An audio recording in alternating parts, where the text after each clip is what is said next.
Hi, my name's Brock Ward, and I'm a sophomore in mechanical engineering at SIU.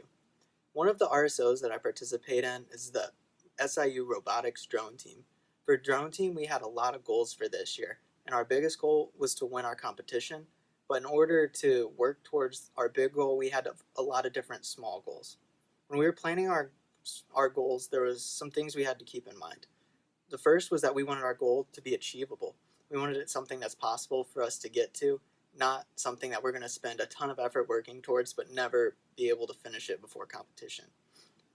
But you also don't want your goal to be way too easy. You want it to be something that can challenge you. So we had to find goals that challenged us and were going to be really good for the drone, but stuff that was possible for us to be able to finish by our competition time.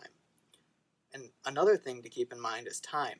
You want to give yourself strict deadlines when setting goals so that you can stay on track and won't just keep pushing off the goals and you'll start working towards them.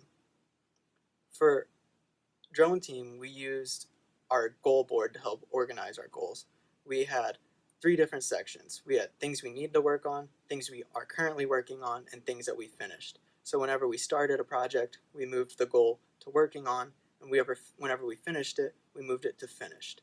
This really helped for us to see our goals and be able to keep it organized, and also we put our deadlines on it so that we knew when we needed to start things and when we needed to have it finished by.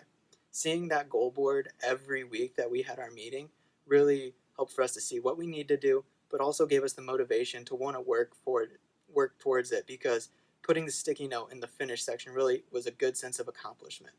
And our effective and well thought out goal planning strategies really help for us to stay on track when constructing our drone.